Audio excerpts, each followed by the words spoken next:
Bien, ce matin, je voudrais, avant de fêter Pâques, vous donner quelques raisons, j'en ai pris 5, pour lesquelles Jésus devait mourir. Mais avant que je vous donne mes 5 raisons, plus que 5, je voudrais savoir si vous avez des raisons pour lesquelles Jésus devait mourir.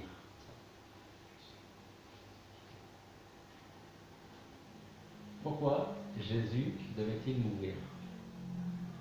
Pour nos péchés. Pour nos péchés. Ok.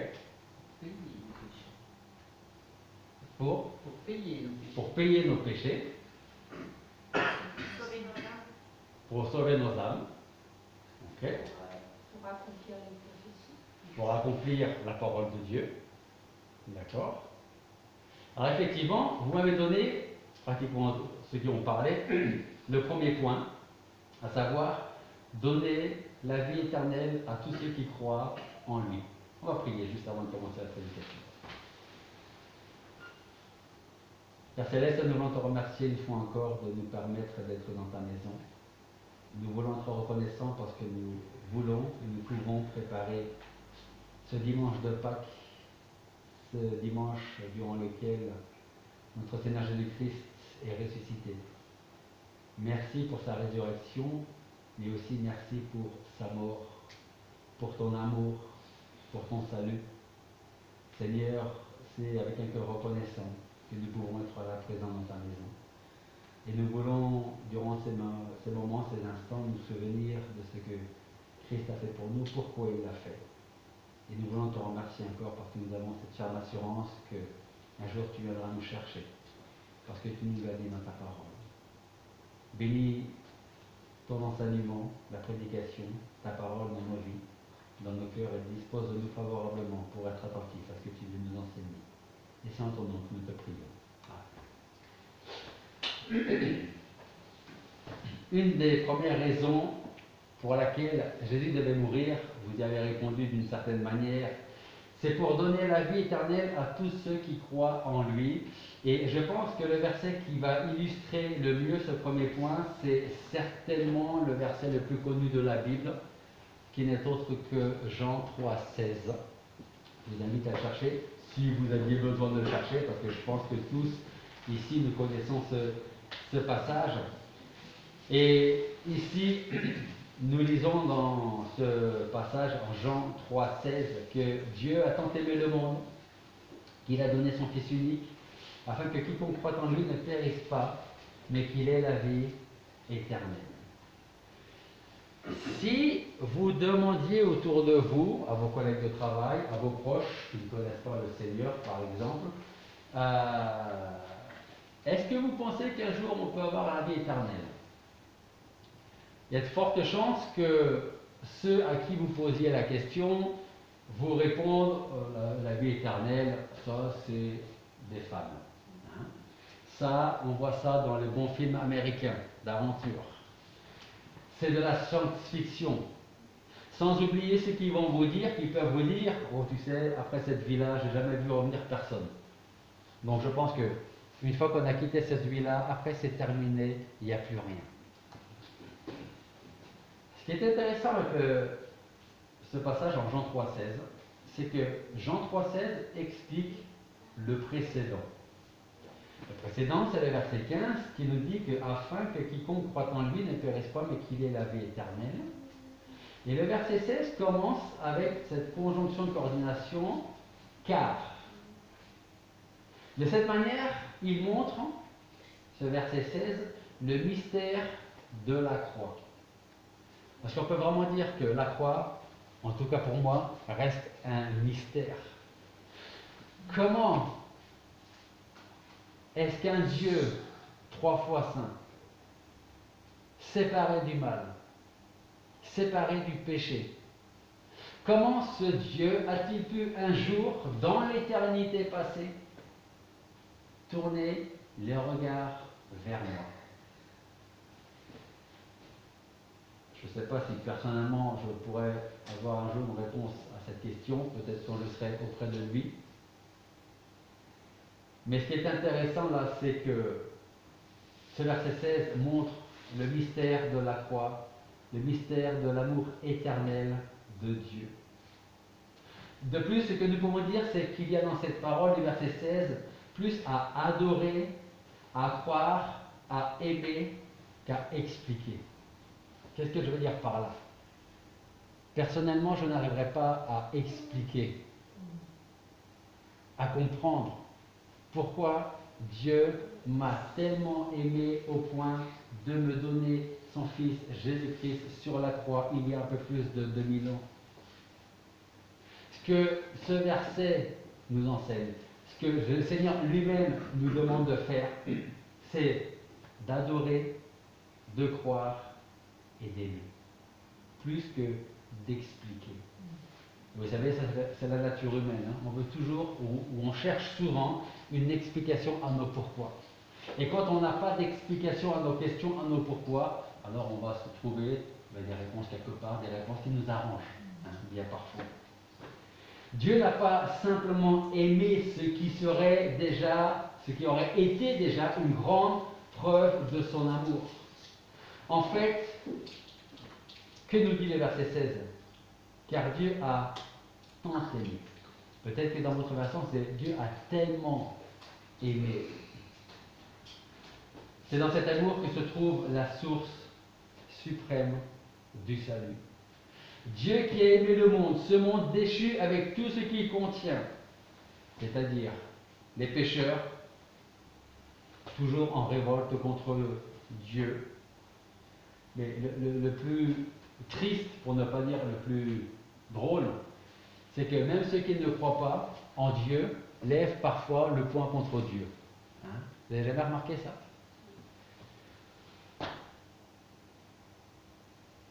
Dieu a tellement aimé ces pécheurs qui ne veulent rien savoir de ce Dieu unique et de son Fils Jésus-Christ.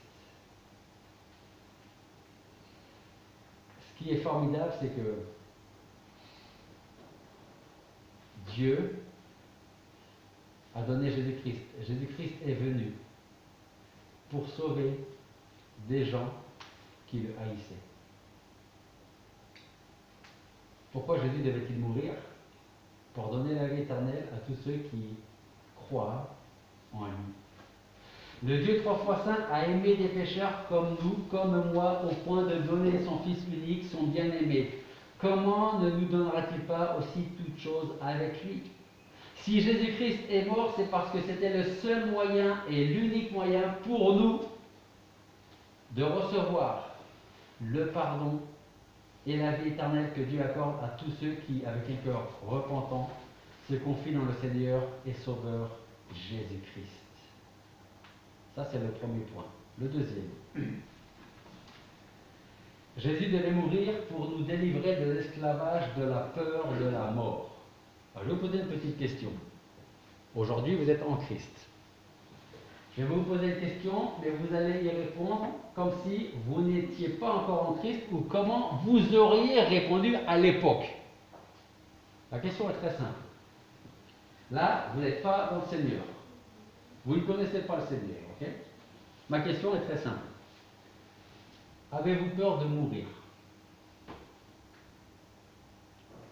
Alors, si, là vous êtes dans le passé, hein, ceux qui ont peur de mourir, est-ce que vous pouvez lever la main? Ceux qui n'ont pas peur de mourir. Là, vous ne connaissez pas le Seigneur, hein, ok? Ok, il y en a 4. Ceux qui disent, ben, je ne sais pas, on verra bien le moment venu. 2. Hésitons un petit peu quand même, hein, mais 2 quand même. Ok? Si nous demandons autour de nous aux personnes qui ne connaissent pas Jésus personnellement, si elles ont peur de la mort, il y a de fortes probabilités qu'un certain nombre vous disent non. Parce qu'on ne réalise pas ce qui se passe après. Peut-être certains, comme vous ici, diront oui. Certains diront, j'ai pas forcément peur de la mort, j'ai peur de comment je vais mourir. Ce qui n'est pas la même chose. Hein. Et puis il y a certains qui pourraient répondre, on verra bien le moment où ça doit arriver. Maintenant, qu'on soit chrétien ou pas chrétien, je pense que cette troisième probabilité de réponse peut être ce que nous vivons ou ce que nous vivrons le jour où nous devrons partir. Parce que si aujourd'hui nous n'avons pas peur de partir, parce que nous savons que nous allons partir, je pense que nous pourrons avoir quelques appréhensions. Pourquoi pourrions-nous avoir quelques appréhensions? Parce qu'on va se dire, je sais qu'il me reste peu de temps à vivre, parce que je suis malade, ou autre chose, et qui m'a dit que c'est pour bientôt. Et quand on fait un petit retour en arrière et qu'on se dit, qu'est-ce que j'ai fait pour le Seigneur? Quelle a été ma vie? Je connais quelqu'un, qui est maintenant avec le Seigneur, qui est décédé depuis très très très longtemps. Je ne sais même pas où est-ce qu'on habitait à l'époque. Enfin, en tout cas, on était ici. Et elle n'avait aucune crainte devant quitter ce monde. Et étant malade, elle est tombée malade, elle était très âgée, étant malade, elle savait que bientôt elle allait partir. Et elle m'a posé une question. Elle m'a dit, est-ce que tu crois vraiment que Dieu m'a pardonné tous mes péchés? Donc, qu'est-ce que nous vivons quand tout va bien? Et il y a ce qui nous reste à vivre quand on sait que c'est la fin qui arrive. La question, c'est, avez-vous peur de mourir? Peut-être que la majorité ici pourrait dire, non, on craint plus comment on va mourir. L'idéal, c'est de se coucher, bien nager, et de se réveiller directement auprès du Seigneur. C'est terminé. Mais ce ne sera pas le cas de tout le monde. Le Seigneur faut revenir tout à l'heure. On ne passera pas par la mort. Si le Seigneur devait mourir, c'était aussi pour nous délivrer de l'esclavage, de la peur et de la mort. Que nous dit Hébreux chapitre 9, verset 27.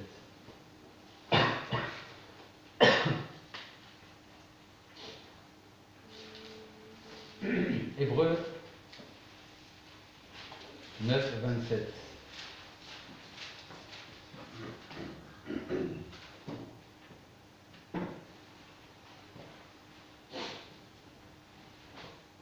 Ce passage nous dit qu'il est réservé aux hommes de mourir une fois, et après cela vient le jugement. Pourquoi Christ devait-il mourir? Pour nous donner la vie éternelle et nous délivrer de la peur de la mort. C'est aussi pour ça que nous pouvons lire en 1 Corinthiens, on va remonter un petit peu dans notre Bible, 1 Corinthiens chapitre 15, qu'on va voir un peu plus en détail, Dieu voulant, la semaine prochaine. 1 Corinthiens chapitre 15, à partir du verset 54.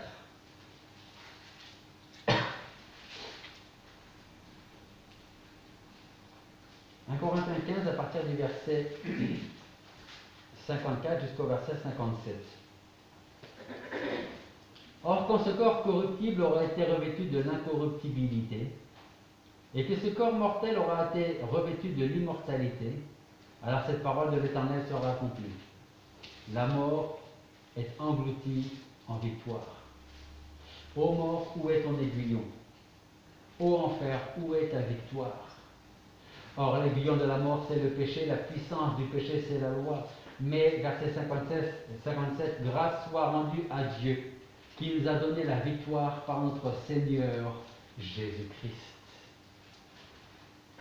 On devrait être comme l'apôtre Paul, qui était partagé dans le sens où il aurait aimé déjà être avec le Seigneur, et en même temps, il avait encore envie de rester auprès de ses frères et sœurs pour pouvoir continuer à être avec eux, les conduire, les guider, les soutenir. J'espère que Jésus-Christ a enlevé aujourd'hui et qu'il enlèvera plus tard, si on doit passer par la mort physique, la peur de la mort. Parce qu'en fait, ce n'est qu'un passage entre ici et ce qui nous attend après. Alors si Hébreux 9, 27 nous dit qu'il est réservé aux hommes de mourir une fois, après cela vient le jugement, il y a Paul qui nous apporte encore une autre assurance. Quand il nous dit en Romains chapitre 8, verset 1, le temps que vous cherchez, je relis Hébreux 9, 27. Il est réservé aux hommes de mourir une seule fois, après quoi vient le jugement. Et que nous dit Paul en Romains 8, 1, il n'y a aucune condamnation pour ceux qui sont en Jésus-Christ.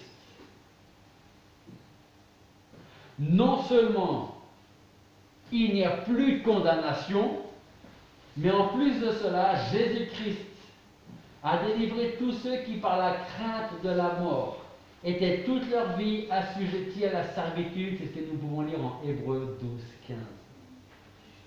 Jésus-Christ a délivré tous ceux qui, par la crainte de la mort, étaient toute leur vie assujettis à la servitude. Et ça nous amène au troisième point. Pour quelle raison Jésus-Christ devait-il mourir? Pour nous permettre de vivre pour Christ et non plus pour nous-mêmes. Regardez 2 Corinthiens, chapitre 5, verset 15. 2 Corinthiens, chapitre 5,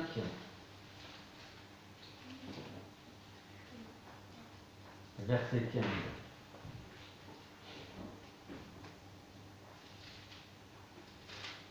Que lisons-nous dans ce passage? Il est mort pour tous, afin que ceux qui vivent ne vivent plus pour eux-mêmes, mais pour celui qui est mort et ressuscité pour eux. Vous savez ce qui est intéressant dans ce verset? Dans ces paroles-là, dans ce verset-là, il n'y a aucune place pour l'égoïsme. Il est mort pour tous, afin que ceux qui vivent ne vivent plus pour eux-mêmes, mais pour celui qui est mort et ressuscité pour eux. C'est ce que nous dit le verset des 2 Corinthiens. Je ne veux pas oublier d'autres passages comme Matthieu 16, 24 qui nous dit: alors Jésus dit à ses disciples, si quelqu'un veut venir après moi, qu'il renonce à lui-même, qu'il se charge de sa croix et qu'il me suive. Vous savez ce qui est intéressant? J'aurais répondu comme vous. Mais la première question, c'est que je vous ai demandé pour quelle raison Christ est mort. Vous m'avez donné quelques raisons. On m'aurait posé la question, je pense que j'aurais répondu comme vous. Mais est-ce que nous aurions répondu, il a donné sa vie pour moi, pour que je ne vive plus pour moi-même, mais pour lui?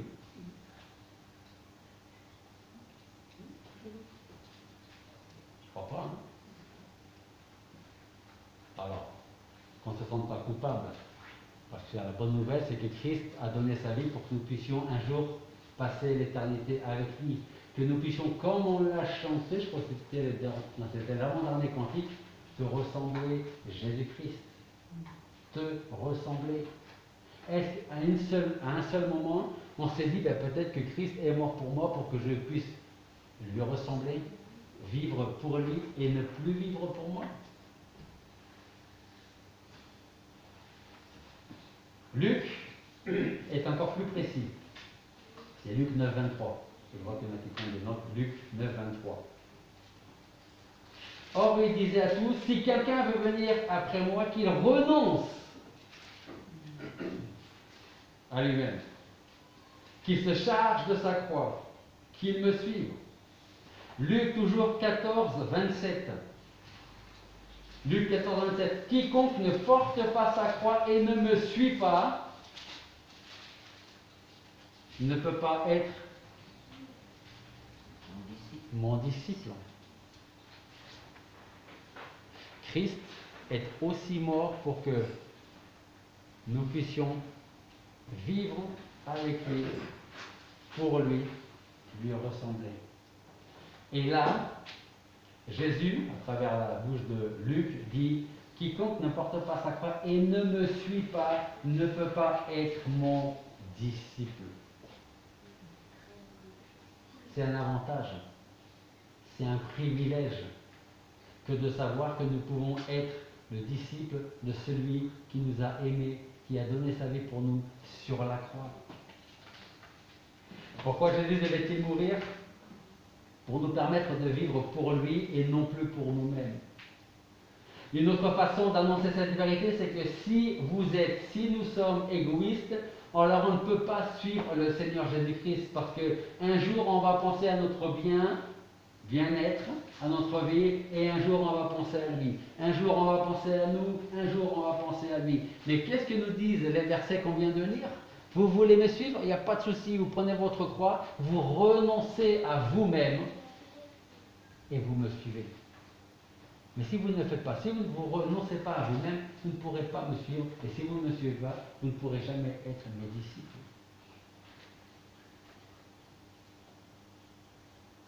Ce que le Seigneur attend de ceux pour qui il est mort, c'est une entière obéissance. Alors, je vais vous dire quelque chose. Deux choses. Je revois toujours très bien dans la rue, San Andrés, à la Colonia, sur une façade de mur, d'un immeuble qui était en rénovation. Il était marqué: si vous croyez que Dieu existe, ne vivez pas comme s'il n'existait pas. Tout le monde pouvait le voir, hein. C'est écrit en assez gros. Hein. La deuxième chose que je veux dire, c'est: ne soyons pas de ceux qui sont prêts à consacrer leur vie au Seigneur.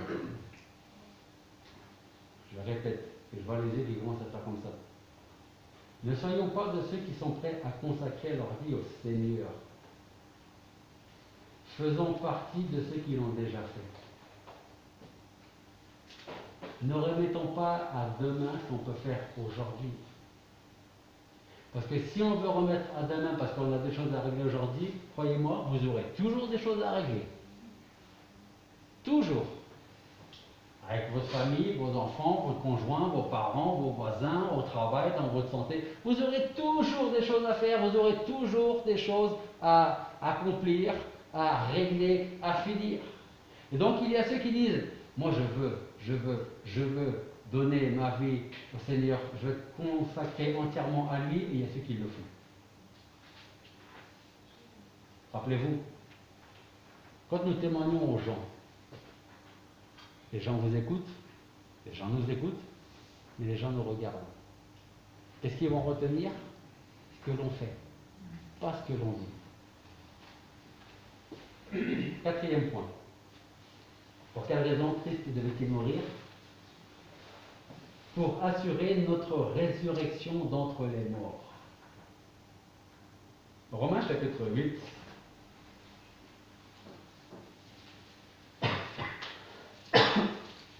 Verset 11.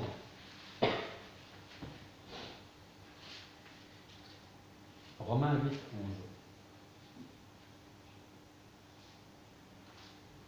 Et si l'esprit de celui qui a ressuscité Jésus des morts habite en vous, celui qui a ressuscité Christ d'entre les morts rendra aussi la vie à vos corps mortels par son esprit qui habite en vous.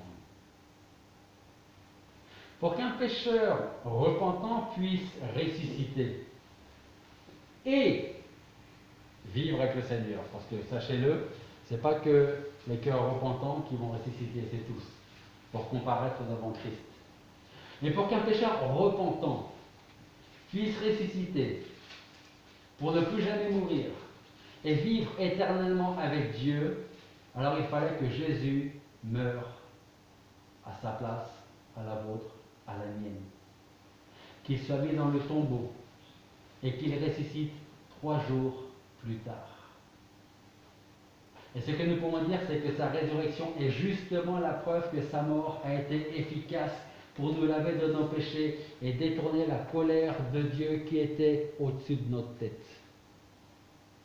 Vous connaissez cette expression qu'on a une épée de Damoclès au-dessus de la tête. Hein? Il n'y a plus d'épée.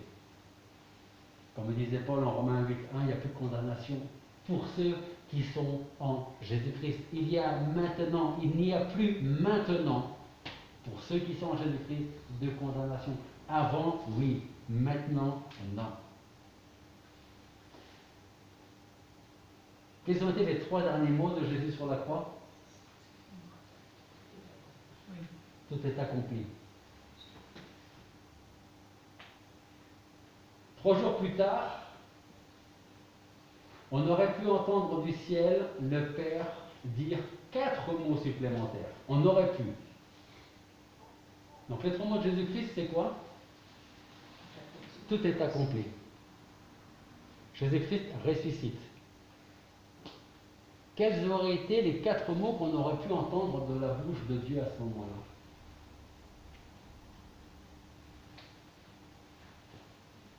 Tout simplement, oui, tout est accompli. Il est venu, il a enseigné, il a donné sa vie, il a souffert, il est mort, il a été enseveli, il est ressuscité. Oui, tout est accompli.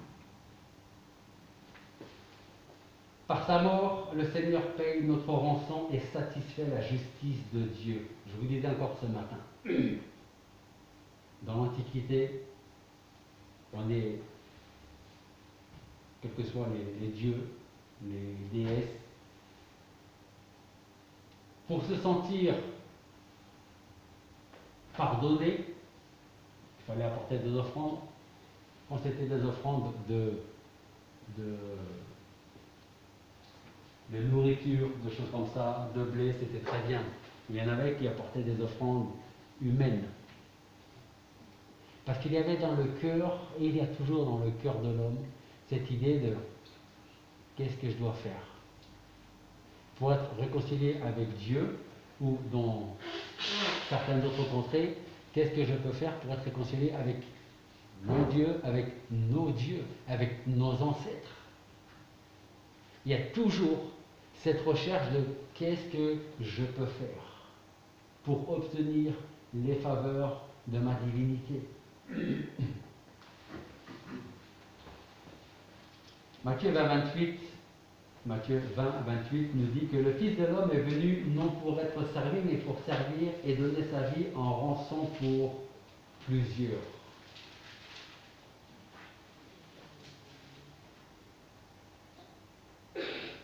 C'est Dieu qui a été offensé, comme je vous le disais ce matin.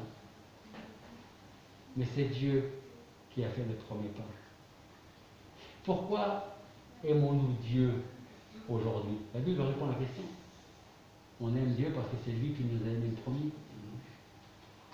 Ça veut dire que si nous ne l'avons pas aimé, on ne l'aimerait pas en retour. On serait toujours dans nos péchés, dans notre condamnation, dans notre perdition. Si nous appartenons à Jésus-Christ, alors nous pouvons dire que nous aussi, nous ressusciterons pour l'éternité. Par contre, si Jésus-Christ n'est pas votre Seigneur et votre Sauveur, sachez que vous aussi, vous allez ressusciter. Mais pour être séparés de lui, de Dieu, de Jésus-Christ. Votre éternité ressemblera d'une certaine manière à votre vie présente. Alors peut-être que vous allez vous dire, bon, ça va, ma vie présente, elle n'est pas aussi misérable que ça. Hein. Ça va, donc si c'est que ça. Elle ressemblera à votre vie présente simplement dans cette vérité que vous serez loin de celui qui a donné sa vie sur la croix. À la différence que l'éternité que vous allez passer, vous allez la passer sous la colère de Dieu. Non pas dans la grâce, non pas dans l'amour, non pas dans la paix de Dieu. Juste une petite parenthèse que je referme. Sachez que dans la Bible, le Seigneur, les disciples, les apôtres, les auteurs nous parlent beaucoup plus de l'enfer que du ciel. Il y a une bonne raison pour cela. La Bible est tout à fait claire sur ce point. Elle nous dit que lorsque le Seigneur apparaîtra du ciel avec les anges de sa puissance dans un feu flamboyant pour exercer la vengeance contre ceux qui ne connaissent pas Dieu et qui n'obéissent pas à l'Évangile, ils subiront leur peine, une perdition éternelle par la présence du Seigneur et par sa puissance glorieuse. Je le disais il y a quelques semaines, je ne sais plus quand exactement, il y a ceux qui rient aujourd'hui parce qu'ils se disent comment est-ce qu'on peut croire en un Dieu quand on voit tout ce qui se passe, par exemple en Ukraine ou dans d'autres régions du monde. Hein? Il faut être un peu simple d'esprit pour croire que Dieu existe. Et ceux qui rigolent aujourd'hui seront ceux qui pleureront demain. Autrement dit, si vous ne vous tournez pas vers celui qui a donné sa vie sur la croix, alors vous l'entendrez dire « Retirez-vous de moi, maudit, et allez au feu éternel préparé pour le diable et ses anges. » Et alors, vous savez ce qui va se passer? Eh bien, ceux qui entendront ces paroles-là iront aux peines éternelles. Contrairement à ceux qui auront mis leur foi en Jésus-Christ et qui iront à la vie éternelle. Alors peut-être que là, on peut se dire, ok, j'ai compris ce que tu es en train de dire. Mais, je suis jeune, et tant qu'il y a de la vie, il y a de l'espoir. Donc comme je suis jeune, ou en tout cas en bonne santé, je vais continuer à mener ma vie comme je l'entends moi-même, et quand j'aurai décidé, eh bien, je m'occuperai peut-être de ce que je viens d'entendre, de mon salut, de mon âme, de mon éternité, où est-ce que je vais la passer. Ça, c'est, comme on dit, jouer avec le feu, je dirais même dire, c'est jouer avec le feu de l'enfer. Hein. Parce que, qui nous dit combien de temps on va vivre? Est-ce qu'on sera là demain? Après-demain? C'est vrai, tant qu'il y a de la vie, il y a de l'espoir, mais on ne sait pas combien de temps nous allons encore vivre. Et ce n'est pas parce qu'on est jeune, qu'on a 20 ans, qu'on va vivre encore 80 ans derrière. En ce qui concerne notre âme, ou je dirais plutôt, en ce qui concerne votre âme, si vous ne vous tournez pas vers Jésus-Christ, sachez qu'elle est en danger. Mais la Bible nous dit que le seul et unique grand médecin n'est autre que Jésus-Christ. Parce que, comme on l'a dit ce matin, vous ne trouverez sous le ciel aucun autre nom par lequel nous puissions être sauvés. Jésus-Christ. Et c'est important d'insister sur quelque chose. Ce n'est pas une religion qui nous sauve. Ce ne sont pas des doctrines. Ce ne sont pas des credos. Ce ne sont pas le fait de dire « moi je suis chrétien donc je vais au ciel ». Ce n'est pas une religion, une église. C'est Jésus-Christ qui nous sauve. Ça ne veut pas dire qu'il faut mettre l'église de côté. Parce qu'il y a des gens qui savent le faire, ça. Hein, qui sont censés être sauvés. C'est peut-être pas le bon terme, censé. Qui disent être sauvés. Et vous ne les voyez jamais à l'église. Hein. Ils viennent un peu de temps en temps. Mais c'est ce que la Bible ne nous dit pas de ne pas abandonner notre assemblée comme c'est la coutume de quelques-uns. En vous disant ça, je repense aux paroles du Seigneur. Vous voulez me suivre? Vous voulez dire à tout le monde que vous êtes mes disciples? Alors montrez-le. Chargez-vous de votre croix et suivez-moi. Abandonnez-vous. Renoncez à vous-même. Suivez-moi. Et on va faire un bout de chemin ensemble. 5e et dernier point. Si le 4e c'était pour nous assurer notre résurrection d'entre les morts, le 5e point c'est pour opérer sa propre résurrection. Jean chapitre 10. On va aller dans l'évangile de Jean chapitre 10.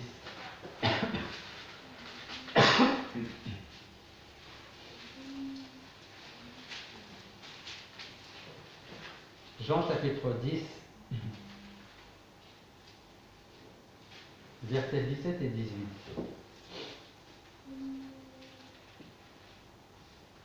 Voici pourquoi mon Père m'aime. C'est que je donne ma vie pour la reprendre. Personne ne me l'ôte, mais je la donne de moi-même. J'ai le pouvoir de la quitter et le pouvoir de la reprendre. J'ai reçu cet ordre de mon Père. Et si on va un peu plus loin, en Actes chapitre 2, verset 32. Acte 2, 32. Nous lisons: Dieu a ressuscité Jésus, nous en sommes tous témoins.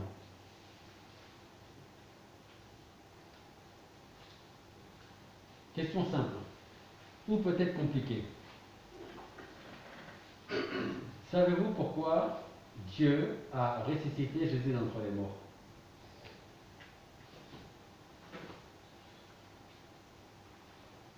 Oubliez cette question pour l'instant. Je pose une autre question juste avant. Qui a ressuscité Jésus d'entre les morts?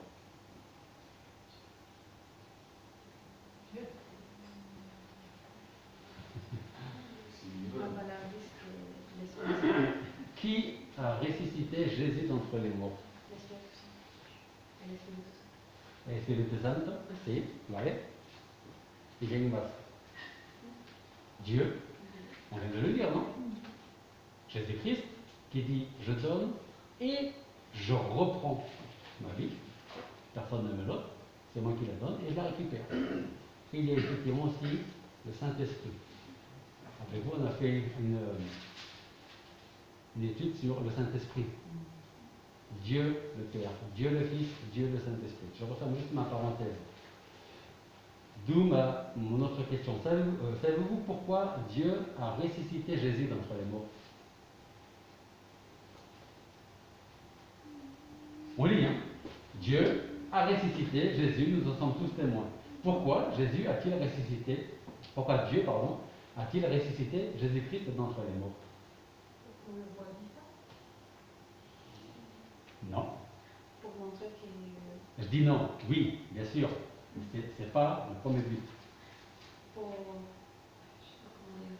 Allez, en espagnol. Para mostrar que le había dado el poder de Jesús sobre la muerte y la vida. Pour montrer que Dieu a donné le pouvoir à Jésus de récupérer la vie. Casi, pero no. C'est vrai, ce que vous me dites, c'est correct, hein? Mais c'est pas encore ça. C'est comme para quitarle poder a Satan. Bon, je vais vous donner la réponse. Je vais vous donner la réponse en parlant de Dieu, pas la mienne. Hein. La question c'est donc pourquoi Dieu a ressuscité Jésus d'entre les morts. Tout simplement parce que de cette manière, Dieu approuve et estime que le sacrifice de Jésus était suffisant et qu'il répondait aux exigences de Dieu. Tout simplement. Qu'est-ce que la Bible nous dit? Est-ce que si nous pouvions être sauvés par nos œuvres, Dieu nous approuverait? Non. Ceux qui pensent être sauvés par les œuvres, avec le bien qu'ils font autour d'eux, on va se comparer à qui ou à quoi? Est-ce que Albert fait plus d'œuvres qu'Alcy, ou Alcy plus que Sheila ou que Laurent? Sur quoi est-ce qu'on peut se baser pour dire j'ai fait assez d'œuvres, de bonnes œuvres? Si Dieu a ressuscité Jésus d'entre les morts, c'est pour dire moi, Dieu le Père, j'approuve la mort et la résurrection, le sacrifice de Jésus-Christ. Parce qu'il n'y a pas un autre nom sur lequel vous puissiez être sauvés que par Jésus-Christ. Le sacrifice de Jésus-Christ répond aux exigences de Dieu. Dans l'Ancien Testament, sous le tabernacle par exemple, les Lévites, quand ils offraient des sacrifices pour le peuple, il fallait d'abord que le Lévite, le sacrificateur, offre un sacrifice pour ses propres péchés d'abord, avant de donner des sacrifices pour les péchés du peuple. Parce qu'il savait très bien que moi, sacrificateur, je suis comme ceux qui sont en dehors du tabernacle. Je suis autant pécheur, donc je dois d'abord faire moi mon sacrifice pour mes péchés, pour ensuite faire un sacrifice pour le reste du peuple. Et c'était comme ça durant un bon nombre de siècles, jusqu'à ce que le Seigneur vienne. Et il a suffi d'un seul sacrifice, celui de Jésus-Christ, pour dire vous n'avez plus besoin de faire des holocaustes. Vous n'avez plus besoin d'apporter quoi que ce soit pour être sauvé. C'est Jésus-Christ mon Fils qui vous sauve. Si Jésus-Christ n'était pas ressuscité, sa mort aurait été un échec. Dieu n'aurait pas validé son sacrifice pour nos péchés et nous serions toujours dans nos péchés. Mais Christ est ressuscité et Dieu voulant, on va le voir encore plus en détail la semaine prochaine, ce qui fait que notre foi n'est pas vaine. Notre attente envers le Seigneur n'est pas vaine. Nous avons raison d'attendre son retour parce que aussi certain qu'il est mort pour mes péchés, pour les vôtres, qu'il a été mis dans le tombeau, qu'il ressuscitera le troisième jour, il reviendra avec toute la gloire qui est la sienne. Et alors tous ceux qui ont mis leur confiance, leur espérance, leur foi, leur espoir en Jésus-Christ régneront avec lui pour l'éternité. Jésus-Christ lui-même nous dit en Jean 14, 19, il dit encore un peu de temps. Et le monde ne me verra plus. Mais vous me verrez parce que je vis et que vous vivrez. Alors le monde peut bien rire de nous parce que nous croyons que le Seigneur est ressuscité. Mais ceux qui rient aujourd'hui seront les mêmes qui pleureront demain, lorsque le Seigneur, le Fils de Dieu, reviendra dans sa gloire. Tout œil le verra, tout genou fléchira, et en ce jour-là, les moqueurs se tairont. Et nous qui avons mis notre espoir, notre espérance en Jésus, nous nous réjouirons. Et vous savez, je ne voudrais pas être à la place de celui qui se moque et qui se moquera jusqu'à la fin de sa vie du Seigneur Jésus-Christ, de son sacrifice, de Dieu, de la mort, de la résurrection de Christ. Parce que je crois que je ne peux même pas, peut-être vous, je ne sais pas, réaliser quel sera l'état de cette personne lorsque le Seigneur va revenir. Mais je ne savais pas. Ou je crois que c'était une blague. Et vous savez ce qui risque d'arriver? C'est que ces gens-là vont se dire, ou vont lui dire, si tu es le Dieu souverain, omnipotent, je ne suis pas certain qu'ils utiliseront ce terme-là, mais si tu es le Dieu qui sait toutes choses, alors regarde et vois toutes les bonnes choses que j'ai faites dans le passé, durant ma vie. Et qu'est-ce que Dieu dira, qu'est-ce que le Seigneur dira? Retirez-vous de moi, je ne vous ai jamais connu. Je ne vous ai jamais connu. Pourquoi le Seigneur devait mourir? Donner la vie éternelle à tous ceux qui croient en lui. Pour nous délivrer de l'esclavage, de la peur, de la mort. Nous permettre de vivre pour Christ et non plus pour nous-mêmes. Pour nous assurer notre résurrection d'entre les morts et enfin pour opérer sa propre résurrection. Prions.